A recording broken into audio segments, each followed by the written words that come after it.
Hello friends, welcome to our Rockstar Virat Power YouTube channel. In this video, we are going to learn about Anglo-Norman literature.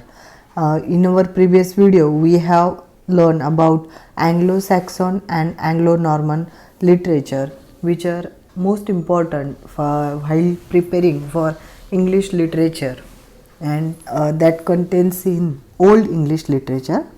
See, Anglo-Norman literature is also called as Norman and French literature, and in Anglo-French literature, body of writing in the Old French language as used and in medieval England.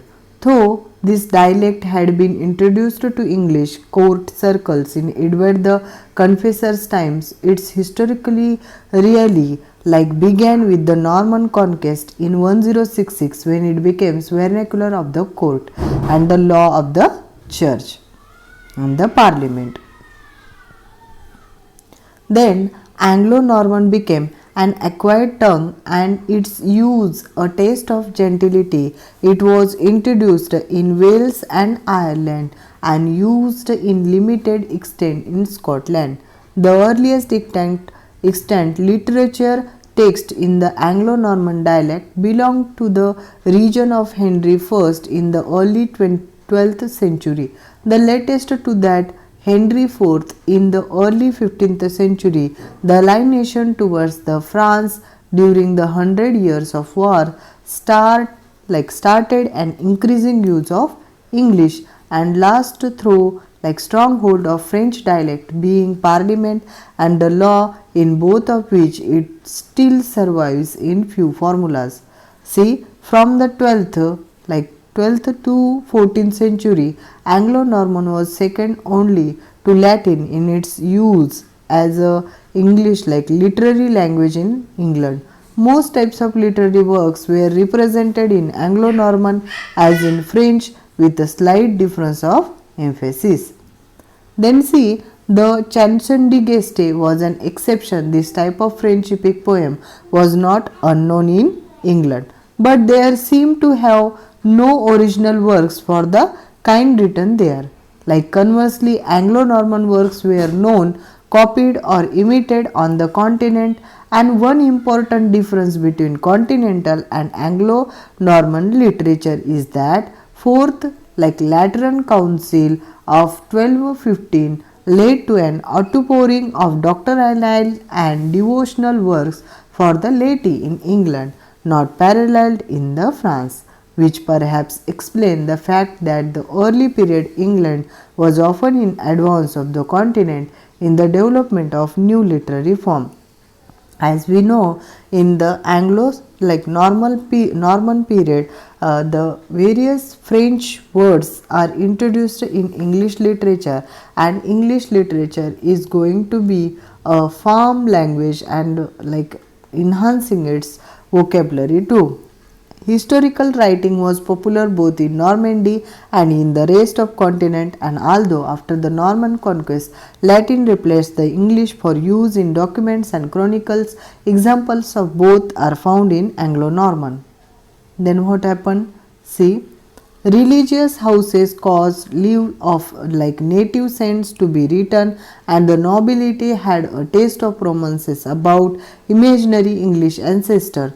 Thus, social and political differences between the two countries prevented Anglo-Norman literature from being a mere provisional imitation of French. In this way, we have completed about that. Then, religious and didactic writing in this period, we have to see in the 12th century, a substantial Anglo-Norman prose work, the Book of Kings. Which work is happening in this? The Book of Kings, and was written in England as many versions in the Psalter. Then Samson de Nettuel translated into verse the Proverbs of Solomon with commentary, and in 13th century Robert of Gratham wrote in the Sunday Gospel for a noble lady. The same century saw the beginning of the magnificent series of Anglo-Norman apocalypses. Then Apocalypses, best known for their superb illustrations, which served as a model of series as a tapestries of angers. France Anglo-Norman was rich in literature of legends and of saints, of which Bennet's and Voyage, like S.T. Brendan, was perhaps the oldest purely narrative French form in the octosyllabic couplet.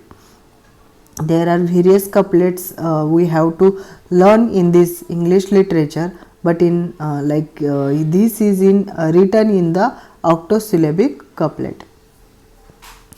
Then Wace led the way in writing in Saint's life in standard form, but was followed by Anglo-Norman writers in the 12th century who wrote numerous biographies, many connecting religious housewives with their patron saints. Then the Fourth Lateran Council of 1215 for led to the compilation of instructive works, the oldest and most attractive works by Mirror de Sainte Iglesia and Mirror of Holy Church. By S.T. Edmund of Abington in 13th to 14th century, countless treatises appeared on technical subject, manuals for confession and agriculture, law, medicine, grammar and science, together with the group like works dealing with manners, hunting, hawking and chess. Spelling treatises produced in 13th and 14th and 15th century are valuable for the light shed on continental French as well as Anglo-Norman. You know, there are various vocabulary are introduced by the French language, and that's why you have to remember this also. This period contains really various format literary forms in the literary format like romances also, and Anglo-Norman literature was well provided with romances in 12th century. One Thomas wrote a costly version of the Tristan story which survived in the scattered fragments and was used by the Gottfried von Strasbourg in Tristan and Isolde, as well as being the source of Old Norse, Italian and Middle English versions of the story. Like Beowulf and Tristan, also 12th century was probably written in England, but by a Norman Waldeck, a long confused story of an imaginary king of Egg Angelia and his son has passages of remarkable originality. Then in the 12th century, some romances were composed in the form of chanson de geste, for example horn by Master Thomas, which is connected with the Middle English horn, child and maiden remil. Yet another Thomas wrote the Roman de tutu of chivalry, romances of all chivalry, and independent version of the Alexander romance and the source of Middle English romances, King of Alexander. In the 13th century, the more courtly type of the romances reappeared in Amadis de Adione and in Amadis de Emilion. Then see Les and Fallibux, what is called as Marie de France, the earliest named French woman poet, and wrote a fables. This lady had wrote the fables. Marie de France wrote the fables based on English sources of 12 narrative lays dedicated probably to Henry II of England. In octosyllabic rhymed couplet, she claimed that they had Breton lays as their originals. The lays combined realistic and fairy tale elements, and their author was skillful in the analysis of love problem and often showed a keen interest in contemporary life. A few other Fallibux have been found copied in the manuscript from religious houses, probably for exclamatory purpose.